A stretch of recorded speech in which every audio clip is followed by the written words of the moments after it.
Did the United States just start a war to save the dollar? Look, something very strange is happening right now. The mainstream media wants you completely distracted by explosions in the Middle East. But if you look under the hood of the global financial system, you can see that Trump is trying to save the dollar. He kind of has to. And it is spectacularly backfiring. Because of the chaos in the Strait of Hormuz, the Gulf nations aren't just getting nervous. They are actively threatening to pull their US investments. And while the fiat empire fractures, Bitcoin is quietly becoming the escape hatch for the entire planet. Today, we're breaking down the cracking petrodollar, the 4 signs of a collapsing fiat empire, and the ultimate geopolitical strategy behind everything happening right now. Are we watching a masterstroke of 5D chess to establish dollar dominance for decades to come? Or is it just 5D cope? Strap in and hold on to your we got a big one today. Send it! It's just more money that mostly goes straight to military industrial complex. And then that's the problem that you get into. You can't, when you put your troops out there, it's hard not to fund them. But this should have been authorized by Congress to start. There's reports that the war is costing $1 billion a day. It's at least costing $1 billion a day. You can count the missiles in the video. People back home, they're already feeling it in gas prices, and then they're going to feel it in grocery prices, and eventually housing prices and interest rates as our debt goes up. We spent $8 trillion in the Middle East already. This thing could get into $1 trillion real quick, and that goes straight to our debt. So it's bad financially, but it's also, I just don't think we have clear policy of, after we obliterate the Iranian government and the Iranian military, then what? What do you do after that? I don't think we're going to be successful at nation building. To understand why the financial world is quietly hyperventilating, you have to understand the mafia-style agreement that has run the globe for decades. It's simple. The US provides military muscle, and the Middle East agrees to price all their oil exclusively in US dollars. It's the ultimate cheat code for unlimited money printing. We export our inflation, they give us oil. But right now, that cheat code is glitching out. With the US directly engaging in strikes in Iran, the Gulf states are looking around and realizing that standing next to Uncle Sam is getting pretty dangerous. And we are hearing massive rumblings that they are seriously considering pulling their US investments. They aren't just annoyed. They are publicly questioning the entire relationship. If the Strait of Hormuz gets fully choked out and Gulf money dumps US Treasuries, what happens to the dollar? It tanks. And when fiat tanks, where does smart money run? Exactly. Hard, sound money. The peaceful revolution doesn't need to fire a single shot. So, how is the US government responding to the foundational pillar of the dollar cracking? By doing what bureaucrats do best, panicking and manipulating the numbers. Historically, there is kind of a 4-point checklist for the decline of a fiat empire. Let's see how we're scoring. Number 1, currency debasement. Well, check. Number 2, military overextension. Check. Number 3, domestic crises. Maybe some border problems. Check.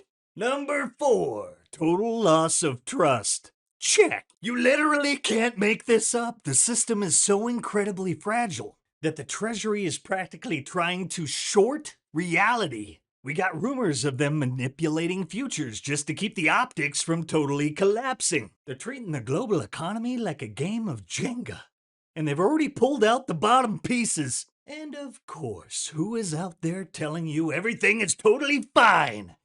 Jim Cramer. Look, the laws of physics might change, but the reverse Cramer indicator remains undefeated. If Cramer says the fiat system is fine and this won't spiral out of control, you better be stacking sats like your life depends on it. Which brings us to the big one. Are we looking at a masterful game of 5D chess by the administration? or purely regarded behavior? Well, hear me out. Let's map out the grand strategy. Because if, and this is a big if, there actually is some grand strategy behind all this chaos, some plan to lock in dollar dominance for another generation, then the moves we're watching might start to make a little more sense. Now, I'm not saying this is definitely what's happening, but the theory goes something like this. Step 1, Venezuela. China has relied on Venezuelan oil for years to dodge sanctions. So Washington starts squeezing Venezuela's resources, oil, lithium, gold, rare earths, not just for regime change, but for resource control. Cut that supply line and China suddenly has an energy problem. Step 2. Oh, Canada. Less dramatic, but arguably more important. Canada moves closer to Washington. Deeper intelligence cooperation, strategic basing, tighter economic alignment. North America starts acting more like a single economic and security bloc, something we really haven't seen since World War II. And that sends a message to the rest of the world. Step 3, Iran. Once Venezuela gets squeezed, China pivots to Iran for oil. Predictable. That's when tensions explode. Strikes on nuclear sites, oil infrastructure getting hit, command centers targeted, and suddenly China's backup energy supplier is under threat. Step 4, Russia.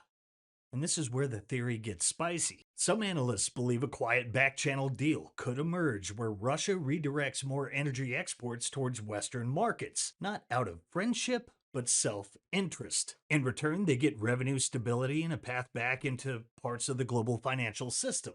If that happens, you suddenly get something nobody expected: a loose North American-Russian energy alignment, which removes China's last major leverage point. Now, if that sequence actually plays out, the endgame becomes clear. BRICS loses its energy backbone, China gets squeezed, and Beijing is forced back to the negotiating table, potentially even buying US debt again. That would allow Washington to reset the system and recenter global finance around the dollar. But here's the twist nobody in Washington can control. Even if that plan works, it's still bullish for Bitcoin because war spending explodes, energy prices spike, money printing ramps up, and capital starts searching for something outside the system. Enter Bitcoin. Some projections already have Bitcoin ripping past 200K in the next liquidity wave. Then you start hearing whispers about things like a strategic US Bitcoin reserve. And what some people consider a sleeper in all of this, stablecoins, which are backdoor CBDCs. But every dollar stablecoin moving across borders expands US financial infrastructure without building a single bank. The rails are already there, so whether you buy this theory or not, the pieces are moving. Now, the real question: is Trump turning into George W. Bush 2.0 right before our eyes? Or is he playing geopolitical chess? Let us know what you think down below. But one thing we do know: this war is already projected to cost over $184 billion by September. And historically, when governments start lighting hundreds of billions of dollars on fire, Bitcoin tends to do very well. And just to clarify, stablecoins are yield curve control, and the Treasury's moves to short reality in the oil futures market are cost controls. I don't smell dollar dominance. I smell Weimar. So yeah, even more bullish. Is this a verified plan? No, but it might be what the market is quietly whispering about while they watch the Middle East burn. The fiat system is backed by aircraft carriers, threats, and endless money printing. But Bitcoin is backed by math, energy, and a globally distributed consensus that cannot be bullied, sanctioned, or bombed.